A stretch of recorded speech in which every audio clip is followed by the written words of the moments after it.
जय हिंद दोस्तों, वंदे मातरम। पब्लिक को ये बोलने का क्या मतलब है कि आप बिहेव करो। पब्लिक सिर्फ रिएक्ट कर रही है। रिएक्ट कर रही है एक सिचुएशन को जो कुछ प्लेयर्स की एटीट्यूड के कारण पैदा हुई है।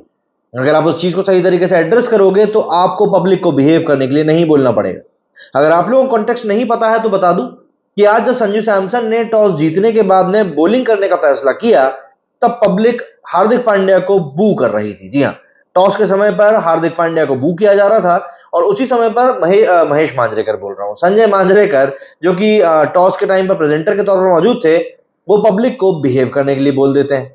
ऑब्वियसली बात है, ये कोई छोटी मोटी चीज नहीं है। आप इतने बड़े मंच पर खड़े होकर पब्लिक को आप बिहेव करने के लिए बोल रहे हो।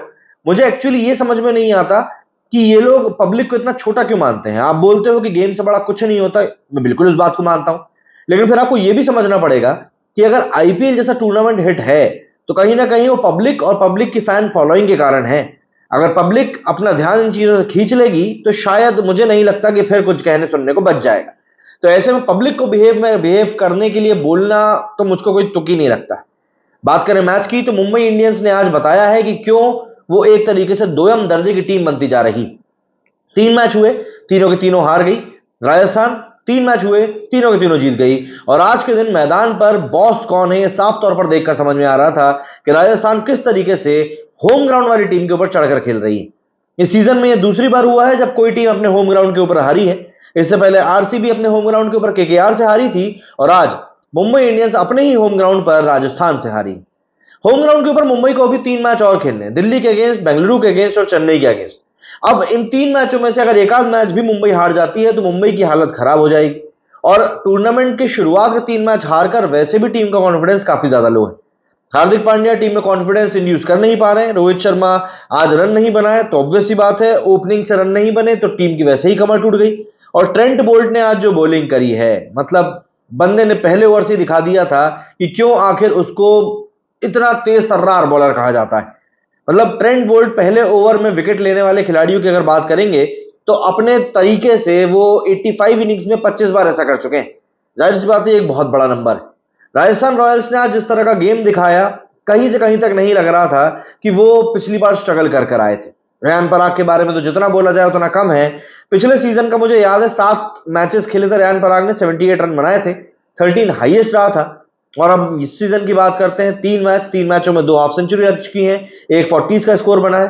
बंदा अलग ही लेवल पर खेल रहा है, अलग ही एटीट्यूड के साथ में खेल रहा है। इवन इस मैच में भी जब शुरुआत में राजस्थान के 3 विकेट जल्दी गिर गए थे, तब रेयान पराग और अश्विन ने ही एक बार फिर से पार्टनरशिप करी और रेयान पराग ने मेक श्योर किया कि उनकी टीम मैच जीत जाए।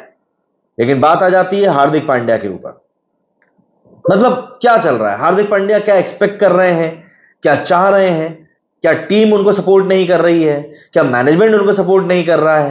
कहां दिक्कत आ रही है, कहां गलती आ रही है, कौन आखिर चेक करने वाला है?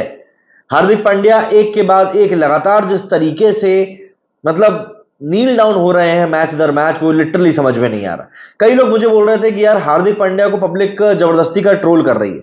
जबरदस्ती का नहीं कर रही है। एक्चुअली बात यह है कि हार्दिक पांड्या को सिर्फ एक परफॉर्मेंस देनी है। आज के मैच की अगर हम बात करें तो हार्दिक पांड्या के पास में आज एक बड़ा मौका था। अगर आज के मैच में हार्दिक पांड्या एक बढ़िया सा स्कोर खड़ा कर देते, 70-80 रन का स्कोर बनाते, क्योंकि जिस पॉइंट पर वो बैटिंग करने के लिए आए थे, समय था। अगर एक बढ़िया सा स्कोर आज हार्दिक पांड्या ने स्कोर पर टांग दिया होता, स्कोर बोर्ड पर टांग दिया होता, तो पब्लिक बहुत हद तक न्यूट्रलाइज हो जाती। देखिए, पब्लिक को एक गुस्सा होता है, पब्लिक के मन में कुछ चीजें होती हैं और पब्लिक बहुत भोली होती है। आप पब्लिक के सामने कुछ अच्छा करोगे तो फिर आपके अच्छे अच्छे की ही बात होगी। मतलब हम उस देश में रहने वाले हैं जहां पर हमने सचिन के घर के बाहर, धोनी के घर के बाहर, गांगुली के घर के बाहर, इवन राहुल द्रविड़ के घर के बाहर भी हमने पुतलों को जलते हुए देखा है, लोगों को प्रोटेस्ट करते हुए देखा है, सिर्फ इसलिए क्योंकि ये लोग कहीं से हार कर आए हैं। तो हार्दिक पांड्या का मैटर जो है वो अपने आप में इतना कोई बहुत ज्यादा सीरियस नहीं है जिसको लेकर आप इतनी बात करें।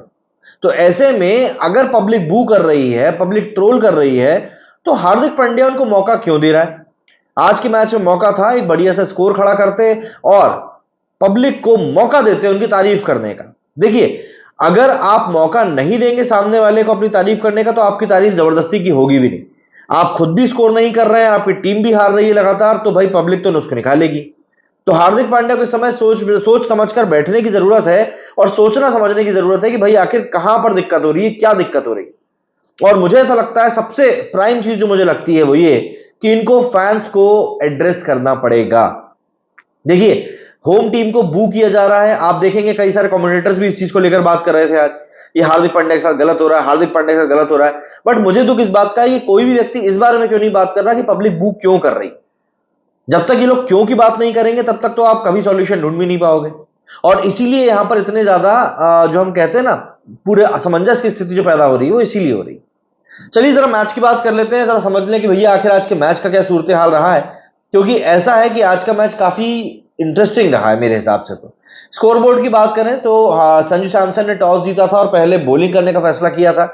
वानखेड़े के स्टेडियम में वैसे भी चौके छक्के काफी लगते हैं, तो माना जाता है कि वानखेड़े पर चेज करना ही बेहतर रहेगा। तो जब ये लोग बैटिंग करने के लिए उतरे तो ईशान किशन ने एक तरफ से थोड़ा सा बैटिंग करने की सोची थी, लेकिन रोहित शर्मा का विकेट जो था वो पहले ही ओवर में 5वीं बॉल पर 1 रन पर ही गिर गया था।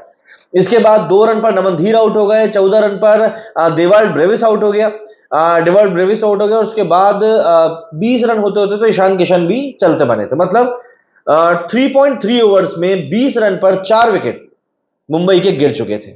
और जब आप ऐसी सिचुएशन में पहुंच जाते हो ना, उस सिचुएशन से वापसी कर पाना बहुत ज्यादा मुश्किल हो जाता है। पावर प्ले के अंदर 4 अपने मेन विकेट खो चुके हो, वहां से फिर आप क्या ही उम्मीद कर रहे हो। हालांकि वहां से एक छोटी सी पार्टनरशिप जरूर बनी, 46 रनों 46 रन की एक पार्टनरशिप बनी। उसके बाद हार्दिक पांड्या आउट हो गए 9वें ओवर में। अब यही चीज मैं कह रहा हूं ना, हार्दिक पांड्या जब आउट हुए तब 10वां ओवर चल रहा था।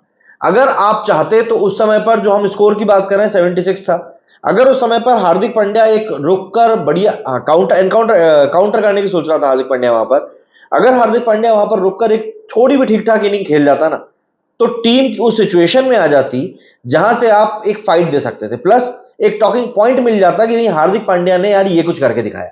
पांड्या ने 21 बॉल में 34 रन बनाए, 6 चौके मारे, 161 का हेल्दी स्ट्राइक रेट था, कोई दिक्कत नहीं है, बढ़िया तरीके से स्कोर किया। बट प्रॉब्लम एक ये है कि कप्तान होने के नाते उस पॉइंट पर जरूरत थी कि आप लंबा खेलें। वो जो कई लोग कहते हैं ना कि यार वो विराट कोहली जो है स्लो खेल कर जाता है, आज के मैच की सिचुएशन को आप देख लो। इस सिचुएशन में अगर मुंबई इंडियंस को एक भी ऐसा खिलाड़ी मिल जाता ना जो उनकी पारी को एंकर कर देता, तो ये लोग आराम से 160 170 का स्कोर टांग देते। बट किसी ने कोशिश ही नहीं करी, सब बस बल्ला घुमा रहे थे। मतलब आपके टॉप के 4 में से 3 बैट्समैन फर्स्ट बॉल डक पर आउट हो रहे हैं यार, फर्स्ट बॉल डक पर। रोहित शर्मा गोल्डन डक पे गया, नमन धीर गोल्डन डक पे गया, डेवल ब्रेविस गोल्डन डक पे गया। इसके अलावा चावला ने 3 रन बनाए, और मतलब समझ में नहीं आ रहा था कि कंट्रीब्यूशन आएगा तो आएगा कहां से। हार्दिक पांड्या और तिलक वर्मा के अगर आप स्कोर को हटा दें तो इनका स्कोर 60-70 रन ही रह जाता है। मतलब ये बहुत ज्यादा एक पैनिक क्रिएट करने वाली सिचुएशन है इस समय मुंबई के लिए। अगर हम लोग बॉलिंग की बात करें तो बोल्ट ने बहुत बेहतरीन बॉलिंग करी, 4 ओवर में 22 रन देकर 3 विकेट निकाले। नादर बर्जर जिनको इस बार मौका मिला था, 4 ओवर में 32 रन देकर 2 विकेट। चाहल ने बहुत अच्छी बॉलिंग करी, 4 ओवर में 3 विकेट निकाले, सिर्फ 11 रन देकर 2.8 की इकोनॉमी रही। मतलब बंदे ने आज क्लियरली क्लीन बोल्ड किया है। राजस्थान की बैटिंग की बात करें तो राजस्थान के सामने टारगेट एक कम था। मैच में मौका था कि जायसवाल आज अपने फॉर्म में वापस लौट सकते थे, आज फिर से जायसवाल चल नहीं पाए, जल्दी आउट हो गए 6 बॉलों में 10 रन बनाकर, कंटिन्यू कर रहा है अभी उनका एक खराब फॉर्म। हालांकि आज जॉस बटलर भी नहीं चल पाए, संजू सैमसन भी ज्यादा नहीं चल पाए। तो हुआ यह था कि 48 रन के स्कोर पर इनके भी 3 विकेट गिर गए थे। उस समय पर लग रहा था कि भाई राजस्थान यहां पर कहीं मैच फंसा ना दे। लेकिन उसके बाद फिर एक अश्विन और रेयान पराग के बीच में बढ़िया पार्टनरशिप हुई। अश्विन हालांकि फिर आउट हो गए, लेकिन रेयान पराग ने उसके बाद मेक श्योर किया कि भाई अब टीम जो है यहां से मैच जीत के ही जाएगी। यहां पर अगर बॉलिंग की बात करें तो मफाका ने एक बार बढ़िया वापसी करी है, 2 ओवर में 23 रन दिए, 1 विकेट निकाला।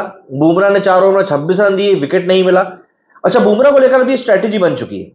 बुमराह को अब जो बैट्समैन है ना वो बस टहलाने के लिए देखते हैं कि यार इसके ओवर निकाल दो, इसको विकेट मत दो बस।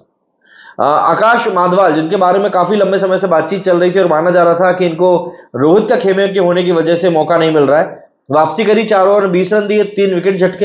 एक मतलब बढ़िया बॉलिंग परफॉर्मेंस हो सकती थी अगर यहां पर एक स्कोर थोड़ा ठीक ठाक दिया गया होता, लेकिन अब बोर्ड पे आपके स्कोर ही नहीं है तो आप कहां से करेंगे बैटिंग, मतलब डिफेंस ही कैसे कर पाओगे आप। रेयान पराग की अगर बात करें, रेयान पराग का देखिए डोमेस्टिक सीजन बहुत अच्छा गया, और उसके बाद में अब आईपीएल में उनकी जो वापसी हुई है, इस सीजन में एक अलग ही तरह का खिलाड़ी दिख रहा है। मतलब आपको उस बंदे की बैटिंग देखकर ये बिल्कुल नहीं लगेगा कि वो एक 22 साल का लड़का है जो वहां पर बैटिंग कर रहा है। तो जाहिर सी बात है यहां पर रेयान पराग के लिए काफी कुछ है देखने के लिए, और मुझे ऐसा लगता है जिस मैच्योरिटी के साथ में रेयान पराग बैटिंग कर रहे हैं, इस बार कुछ अच्छा ही उनके लिए होगा। कोहली के साथ में ऑरेंज कैप को वो इस समय ले चुके हैं, मतलब कोहली के बराबर की रहना, बट स्ट्राइक रेट क्योंकि कोहली से ज्यादा, इसलिए ऑरेंज कैप अब रेयान पराग के हाथ में आ गई है। But what a performance man, मतलब टीम को अपने घर लेकर जा रहे हैं और एक बढ़िया परफॉर्मेंस के साथ लेकर जा रहे हैं, तो जाहिर सी बात है हर तरफ तारीफ तो होनी ही। अब आप मुझे बताइए, आप लोगों का इस मैच को लेकर क्या कुछ कहना है। मेरे जुनी फिलहाल उतना ही। जय हिंद, जय भारत।